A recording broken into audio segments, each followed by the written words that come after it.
Amigas, amigos, soy el padre José Luis Segura Barragán, que transmite desde La Loma, Jalisco. Soy de la diócesis de Apatzingán. Como siempre, les pido de favor que los primeros que vayan integrándose a la escucha de este video, pues me hagan el favor de decir si se oye. Bueno, voy a tomar un tema que... Bueno, gracias, Lorena. Voy a tomar un tema que va a molestar a muchos. Porque la historia la escriben los vencedores. Y así es, y así va a ser, y así debe de ser. Por ejemplo, bueno, gracias. Por ejemplo, el priismo. El priismo desde Lázaro Cárdenas hasta Peña Nieto hizo una historia de México, la que nosotros conocemos y que es falsa. Esa historia de México, ¿en qué es falsa? No es falsa en los hechos, porque es cierto que en 1492, el descubrimiento de América, en 1517, la llegada de Hernán Cortés a las costas de Veracruz. El año de 1521, la destrucción de la Ciudad de México antigua, Tenochtitlan, la ciudad de Tenoch.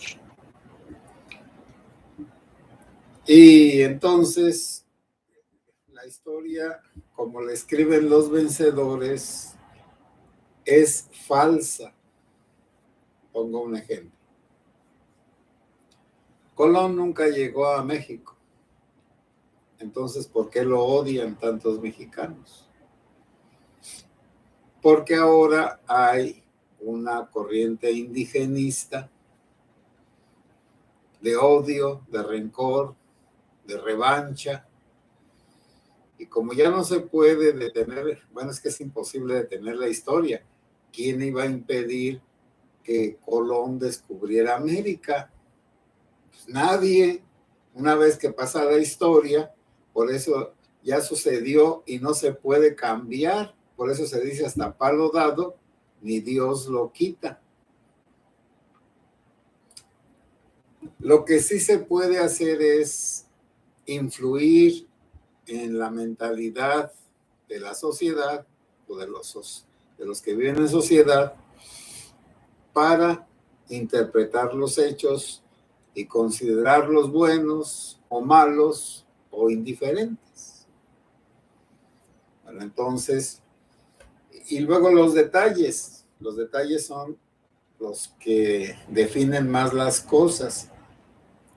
Hacia bulto, se dice pues elegantemente a grosso modo. A bulto la conquista, pues no fue conquista, fue una invasión como la de Rusia a Ucrania. Pero da la casualidad de que aquí, en la América esta, donde estamos los mexicanos y el pedazo que se llevan los estadounidenses, la mitad del territorio, no era una nación, era un grupo de ciudades independientes, por ejemplo los tarascos, Urembes ahora, ellos tenían su capital en Pátzcuaro, en Censunza, nunca fueron dominados por los mexicanos antiguos, los mexicas. Entonces ellos no sufrieron la conquista de los españoles como algo malo, sino como algo bueno. Liberaron a Michoacán de un enemigo que siempre estaba intentando dominar estas tierras. Los tlaxcaltecas, que se opusieron tanto a los españoles, pero que luego cambiaron de opinión y vieron que los españoles les iban a ayudar a vengarse de los mexicas, y todos los pueblos indígenas que estaban oprimidos por los aztecas vieron la ocasión de vengarse. Y por eso, con muy pocos hombres, Hernán Cortés conquistó la ciudad de Tenochtitlan, que por lo menos creo que tenía 1 millón de habitantes. Y luego también la interpretación, pues yo no entiendo la de Moctezuma primero, bueno, Moctezuma el que estuvo ya, creo que segundo al final, como un pesimismo, como que iba a venir alguien de fuera, un Quetzalcóatl barbado, blanco, a dominarlos.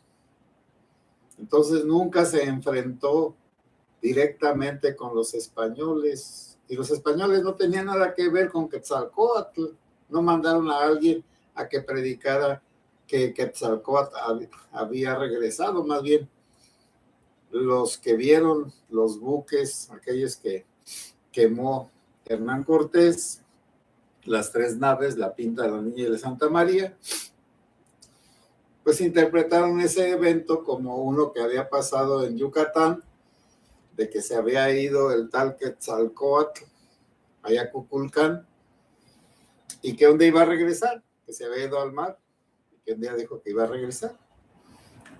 El Quetzalcóatl, que era acá de los toltecas, y que por refilón, quiero decir así como por acomodo, los aztecas también se sentían olmecas.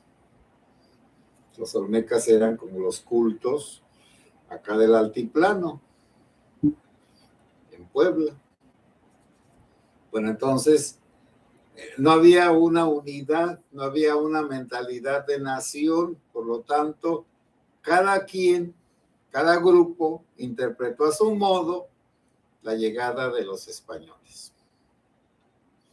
Y entonces no hay una sola idea.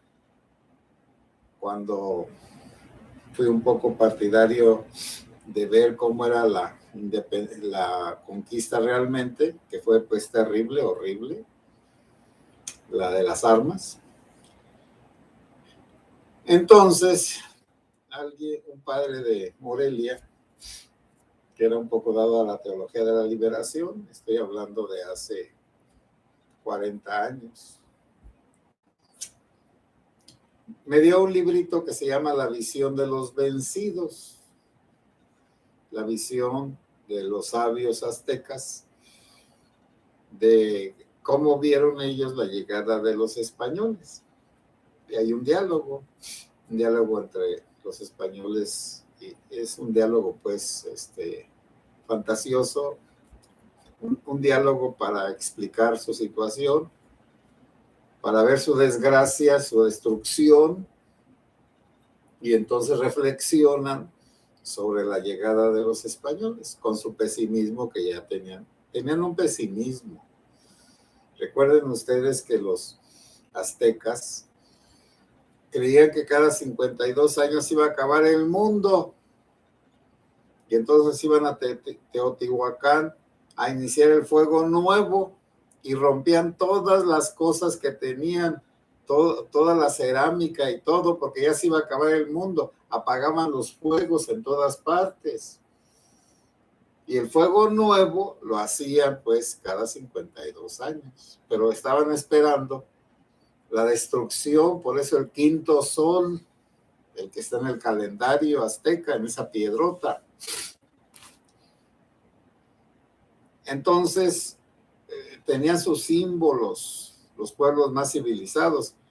Los mayas ya habían pasado su esplendor, allá fue por el año 900, bueno, vamos a poner hasta el 1300, pero su esplendor ya había pasado. Cuando llegaron los españoles, la película esa de Apocalipto, pues es una fantasía, ya no eran importantes. Sí existían, pero no eran importantes.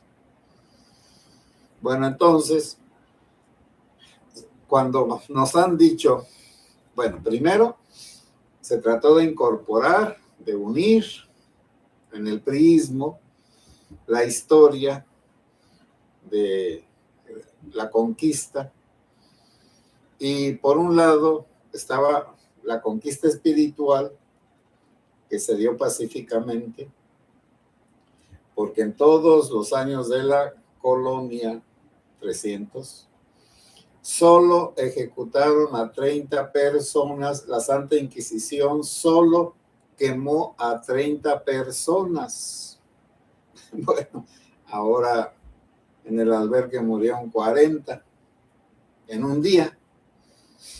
Pues la Inquisición de México quemó a 30 personas en 300 años.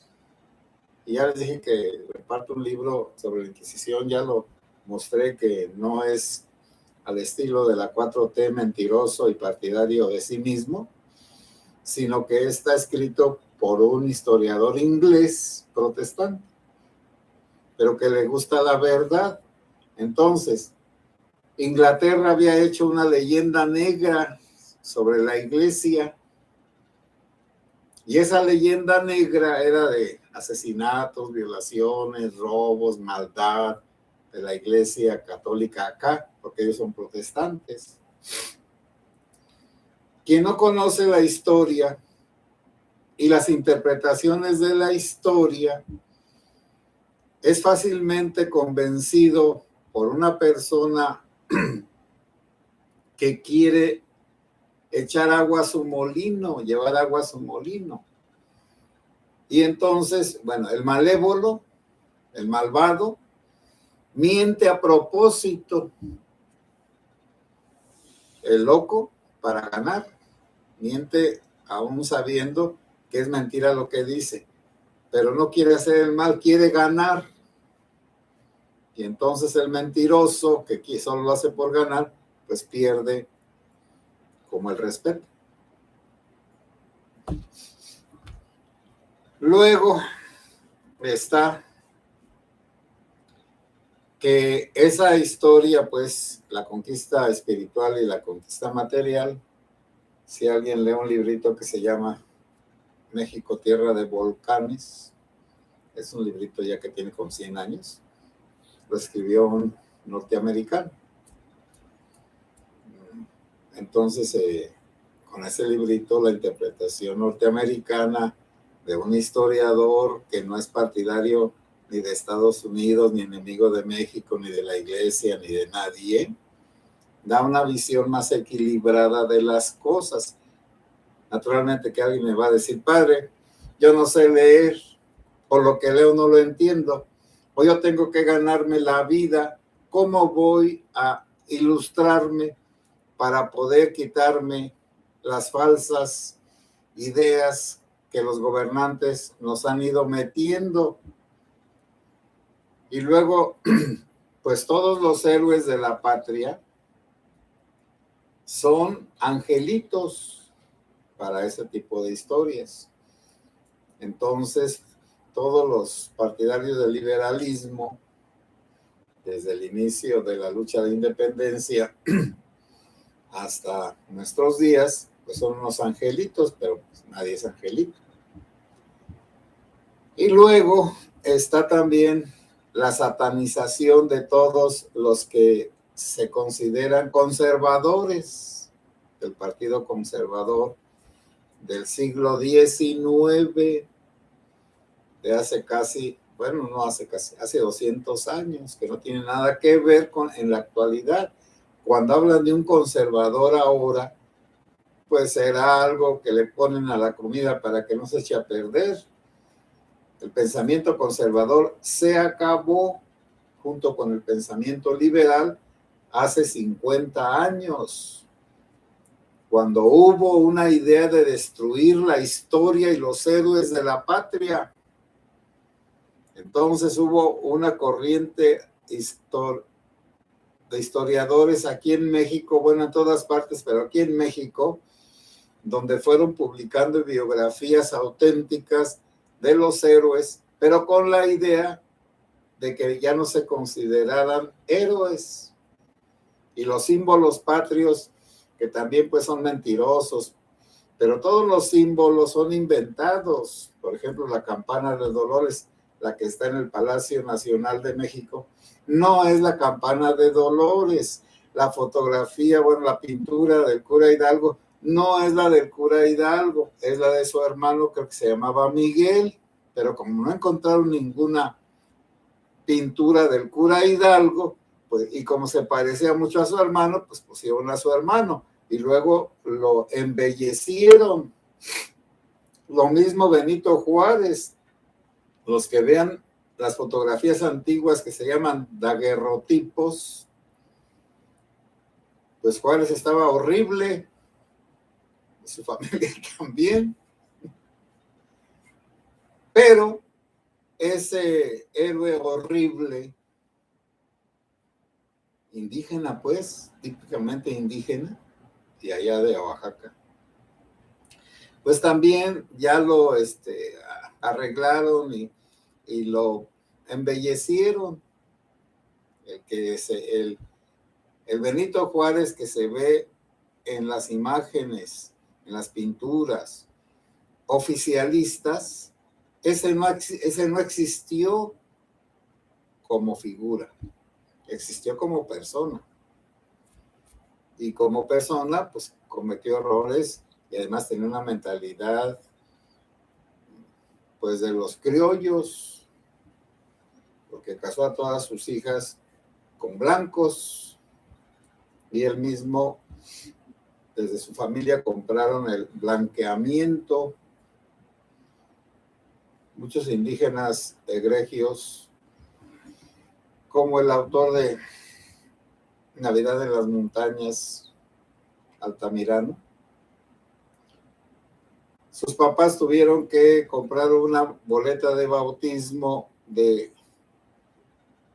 pues de categoría, vamos a decir, de la casta, de la clase blanca, aunque era indígena y aprendió castellano hasta los 13 años, perdón, en Tixtla, Guerrero.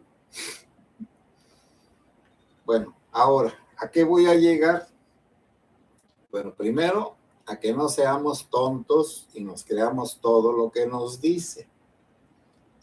En segundo lugar, que es muy difícil que una sola persona conozca la verdad de los hechos, sin arreglos, sin vestiduras de ninguna clase. Vestiduras quiero decir, si es comunista, si es muy creyente, si es católico, si es protestante, si es socialista, si es priista, si es panista, si es de la 4T, quitar todas las vestiduras falsas que están sobre un hecho. Bueno, y además, ¿para qué? Para no pelearnos. Porque todas esas vestiduras falsas sobre los hechos están hechos para engañar a las personas y para enfrentarlas unas con otras. Es igualmente que el catolicismo y el protestantismo. Todo lo que se dice de Lutero en el cristianismo, en el catolicismo, muchas cosas son falsas. Todo lo que los protestantes dicen del papado, muchas cosas son falsas. ¿Por qué? Porque al desacreditar al fundador de una religión o al dirigente de una religión, se quiere desacreditar esa religión y a esos creyentes. Y la razón de la primera división del protestantismo de Lutero con el catolicismo fue las indulgencias, pero eso fue un pretexto para dividirse y para que se aprovecharan los gobernantes laicos de los bienes que la iglesia había allá en Europa había acumulado durante unos 1000 años.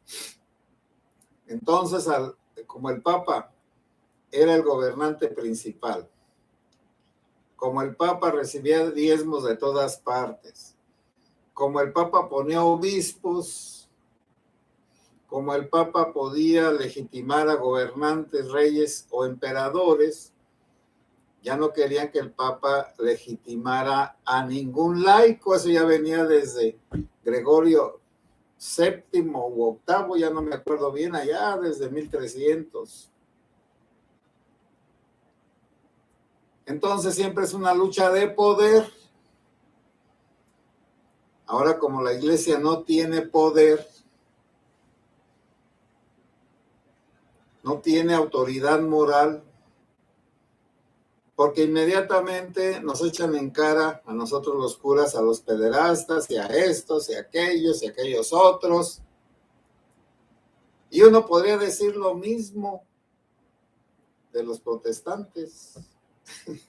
Simplemente les pongo un ejemplo idiota. Cuando era seminarista, en el seminario de Zamora nos mandaban a diferentes lugares a hacer apostolado, a enseñar catecismo, a visitar las casas y todo lo demás. El señor cura de Purépero, Carlos se llamaba en aquel tiempo, un señor muy respetable, a 2 de nosotros nos mandó a un ranchillo, ya que ni me acuerdo ya cómo se llamaba el ranchillo. Nos íbamos caminando y la mayoría de la gente era protestante. Y para un 12 de diciembre resultó que se habían vuelto católicos otra vez. Me daba risa, bueno, me daba risa. ¿Por qué? Porque llegó un pastor de otra parte, lo recibieron en una casa y entonces el pastor dejó a su esposa y huyó con una chamaca. Y de puro coraje se hicieron católicos y volvieron a la devoción a la Santísima Virgen María. ¿Creen ustedes que un católico o un protestante que se cambia de religión porque recibió un mal ejemplo o un mal comportamiento de un ministro protestante o católico y cambia de religión? Bueno, lo dejo a la consideración de ustedes. Entonces, en primer lugar, esos adornos que se ponen sobre todas las biografías de santos y de héroes, y que para unos son villanos y para otros son angelitos, es para dividirnos. Y toda la contradicción en la interpretación de la Biblia es para dividirnos. Porque los mandamientos de la ley de Dios son los mismos.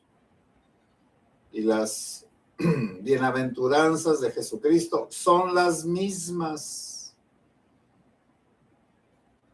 Bueno.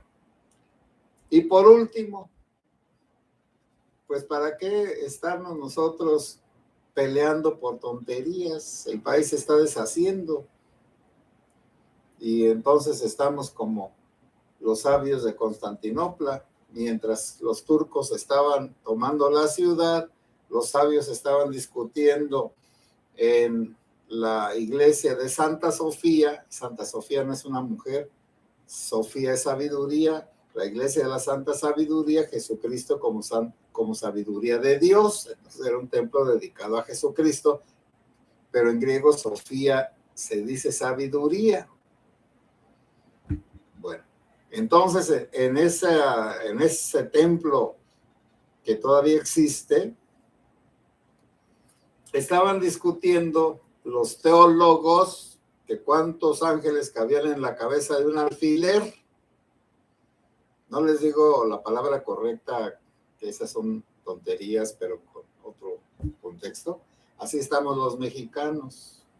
Mientras el país se está destruyendo, estamos nosotros aceptando las interpretaciones equivocadas, falsas, venenosas, perjudiciales, en lugar de estar en lo principal. Y además no somos historiadores, no podemos entender todas las cosas, no conocemos a los políticos, o si los conocemos nos hacemos guajes. Y no soy yo para decirles a ustedes, yo no soy el indicado para decirles todas las maldades de la mayoría de nuestros políticos, todos. Y bueno, pero no es la maldad de los políticos, es la ambición, el interés de los achichincles. Se venden, son sabandijas, son garrapatas, pulgas, niguas pegadas al erario público. Eso es lo que les interesa, sacar tajada, lucrar en los partidos. Bueno, a lo mejor estoy equivocado. Si ustedes han conocido a un político, yo sí lo he conocido, pues, a un político que haya llegado pobre y haya salido pobre de su ejercicio político, bueno, los felicito. Yo conozco algunos de la historia y de la realidad, pero se cuentan con los dedos de una mano. La mayoría llegan con una mano atrás y otra adelante y salen con propiedades, dinero, puestos, negocios. Bueno, ahí le voy a dejar entonces, que es muy, y además la verdad, la historia la hacen los que ganan. En este momento pues ganaron los de la 4T y ellos van a hacer su historia hasta en los libros de texto. Pero los poderosos dicen la verdad, y como los gobernantes aquí no duran mucho tiempo, su verdad va a ser destruida por el siguiente poderoso.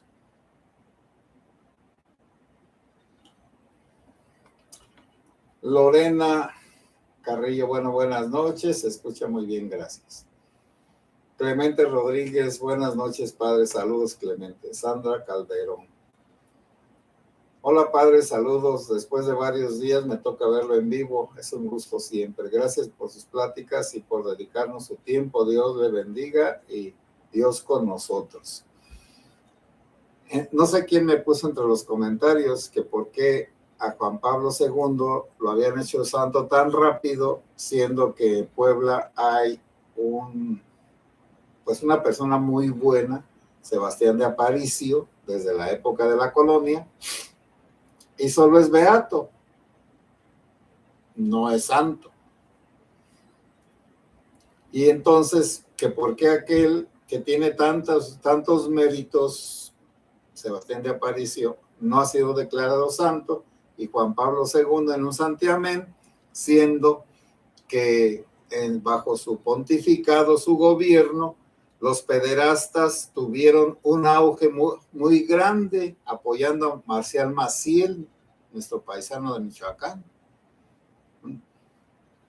Un demonio, drogadicto, pederasta, con mujer e hijos, violador.